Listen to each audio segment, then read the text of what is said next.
మేము ఈరోజు 200 కిలోమీటర్ల ప్రయాణం చేసి ఉత్తరకాశీ నుంచి గుప్తకాశీ చేరుకోవాలి. కానీ ఈరోజు మా ప్రయాణం సాఫీగా సాగలేదు. డ్రైవర్ షార్ట్ కట్ రోడ్డు త్వరగా వెళ్తాం అనుకుని ఒక సింగిల్ రోడ్లో తీసుకెళ్లాడు. రోడ్డు పొడవునా రిపేర్ వర్క్స్. చాలా కష్టం మీదట వెళ్ళగలిగాం. ఈరోజు జర్నీలో మేము చాలా కొత్త విషయాలు తెలుసుకున్నాం. అలాగే కొన్ని ముఖ్యమైన ప్రదేశాలు చూసాం. దేశంలోని ఎత్తైన డ్యామ్ మీదుగా ప్రయాణం, సాక్షాత్తు శివుడి పేరుతో ఉన్న రుద్రప్రయాగ్ సంగమం దర్శనం.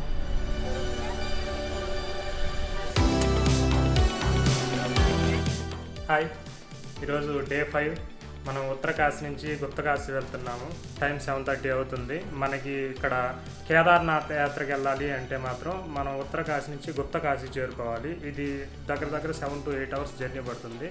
220 కిలోమీటర్లు డిస్టెన్స్ అయితే ఉంది. మనం అందుకని చెప్పేసి 8 కంతా బయలుదేరామంటే మనం ఈవినింగ్ 4కి 5 కంతా కూడా చేరుకోగలం. గుప్తకాశీలో నైట్ స్టే చేసిన తర్వాత మనం టుమారో వచ్చేసి కేదార్నాథ్ కోసంగా సోన్ప్రయాగ్ వెళ్ళేసి అక్కడి నుంచి గౌరీకుండ్ మీదుగా మనం కేదార్నాథ్ చేరుకుంటాము. Okay, let's start our journey. ఇప్పుడు మనం ఇంకా బ్రేక్ఫాస్ట్ చేసేసి ఒక 20 minutes 8 కంతా బయలుదేరుతాం. 5వ రోజు మేము ఉత్తరకాశీ విడిచి గుప్తకాశీ చేరుకోవడానికి ప్రయాణం మొదలుపెట్టాము. రోడ్డు బాగుంది, వెదర్ కూడా ఆహ్లాదంగా ఉంది. ఈరోజు గుప్తకాశీ చేరుకోవాలంటే 200 కిలోమీటర్ల పైగా ప్రయాణం. ఈ ఘాట్ రోడ్స్లో వెదర్ ఎప్పుడు ఎలా మారిపోద్దో, ఎప్పుడు ఎక్కడ రోడ్లు బ్లాక్ అవుతాయో తెలియదు.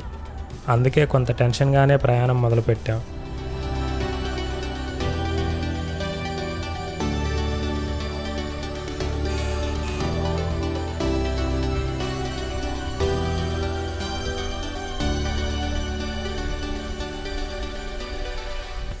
ఎన్నో బ్యూటిఫుల్ లోయలు, కొండలు దాటుకుంటూ 1 గంట ప్రయాణం తర్వాత ఒక చిన్న హోటల్ దగ్గర బ్రేక్ఫాస్ట్ కోసం ఆగాం.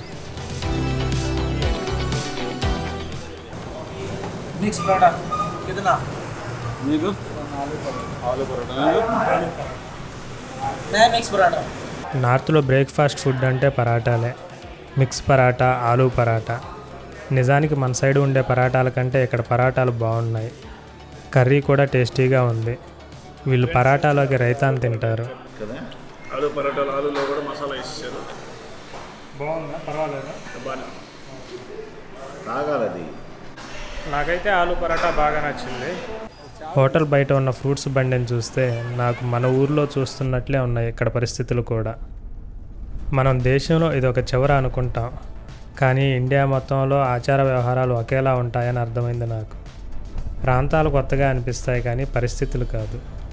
నేను నార్త్ అనగానే వేరే ఏదో ఊహించుకున్నాను, కానీ ఇక్కడ అంత తేడాగా ఏం లేదు.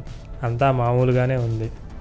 కొంత దూరం ముందుకు వెళ్ళాక షార్ట్ కట్ అని డ్రైవర్ ఒక సింగిల్ రోడ్లో తీసుకెళ్ళాడు. ఆ రోడ్లో వచ్చినప్పటి నుంచి అడుగడుగునా రిపేర్ వర్క్స్. ఇలా అయితే సాయంత్రానికి అంత దూరం ఎలా వెళ్ళగలం అనుకున్నాం. కానీ ఈ రోడ్లోకి రావడం వల్ల చాలా గ్రామాలు చూసాం. అన్నీ చిన్న గ్రామాలు. ఇక్కడ ఇల్లు, మనుషులు, వాళ్ళ కట్టు బొట్టు చూసుకుంటూ చాలా కొత్త లోకానికి వచ్చినట్లు అనుకున్నాం.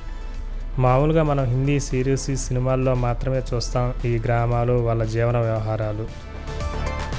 ఏమైనా ఈ చిన్న రోడ్డు పక్కనే పెద్ద లోయలు కొంత ప్రమాదకరంగానే అనిపిస్తున్నాయి.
ఈ రోడ్లో రావడం వల్ల మా ప్రయాణం మొత్తం భగీరథి నది వెంటే సాగింది. మేము అనుకోకుండా టెహ్రీ డ్యాము, రిజర్వాయర్ కూడా చూసాం. దేశంలోనే ఎత్తైన ఎర్త్ అండ్ రాక్ఫుల్ డ్యామ్ ఈ భగీరథి నదిపై కట్టారు. డ్యామ్ కింద ఉన్న రిజర్వాయర్లో బోటింగ్ కూడా ఉంది. అప్పట్లో హిమాలయాల్లో ఎంత డ్యామ్ కడితే పర్యావరణ సమతుల్యం దెబ్బతింటుందని ఉద్యమాలు కూడా జరిగాయి. ఇది ఇండియాలో one of the biggest hydro electrical project.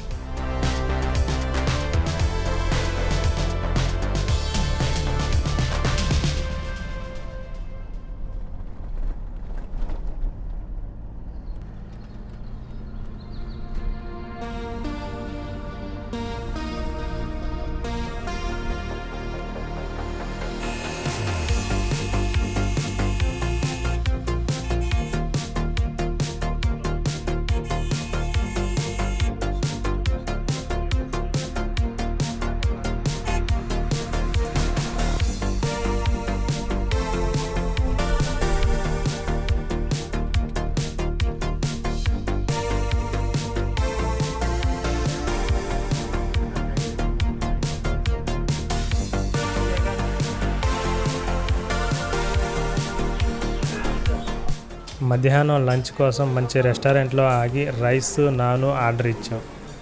నాకు తినగా ఈ రోటీలు నాన్లు పరాటాలు బాగా నచ్చుతున్నాయి.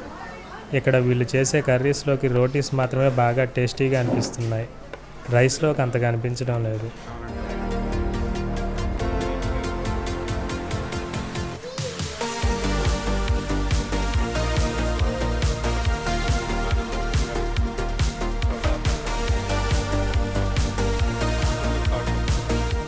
టెహ్రీ దాటిన కొంతసేపటికి రుద్రప్రయాగ్ చేరుకున్నాం. అలకనంద మందాకిని నదుల సంగమమే ఈ రుద్రప్రయాగ్. ఆ మహాశివుడు ఇక్కడ తాండవం ఆడినట్లు చెప్తారు. నారదుడు శివుని గురించి ఇక్కడ తపస్సు చేశారు.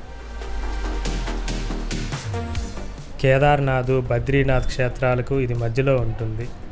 బద్రీనాథ్ నుంచి వచ్చే అలకనంద, కేదార్నాథ్ నుంచి వచ్చే మందాకిని నదుల సంగమం ఈ రుద్రప్రయాగ్.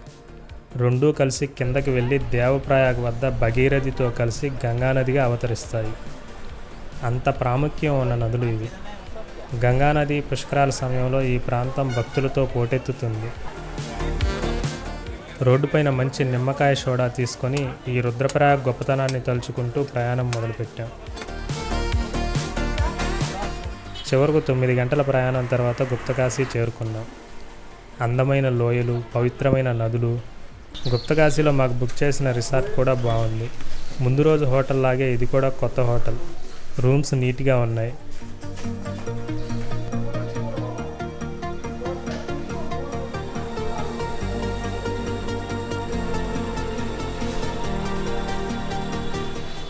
ఇది గుప్తకాశీ అవుట్కట్స్లో ఉంటుంది. ఇది రోహిణి రీట్రీటా? రోహిణి రీట్రీట్ ఇది హోటల్ పేరు. చూడడానికి రిసార్ట్లా ఉంది, బాగుంది. ఇక్కడ మనకి బ్యాక్ సైడ్ బాల్కనీ కూడా ఉంది, చూపిస్తాను పదండి. మేము ఇంకా ఈ రోజుకి రెస్ట్ తీసుకొని అర్ధరాత్రికి కేదార్నాథ్ యాత్రకు బయలుదేరాలి.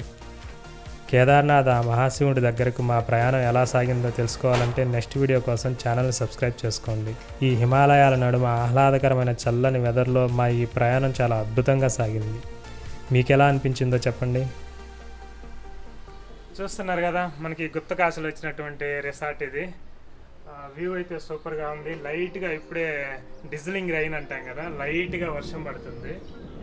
మీకు ఆ ఉరుముల శబ్దం కూడా వినిపిస్తూనే ఉంటుంది. ప్లేస్ అయితే బాగుంది. ఇక డే 6 మనం వచ్చేసి కేదార్నాథ్కి ఇక్కడ నుంచి బయలుదేరాలి. మనం మార్నింగ్ రేపు ఎర్లీ మార్నింగ్ 2 కంతా లేచి బయలుదేరి సోన్ప్రయాగ్ వెళ్ళేసి సోన్ప్రయాగ్ నుంచి మనం గౌరీకుండ్ వెళ్ళి గౌరీకుండ్ నుంచి మనం ట్రెక్ స్టార్ట్ చేయాలి. ఓకే, ఈ రోజుకి ఇంకా రెస్ట్ తీసుకుందాం.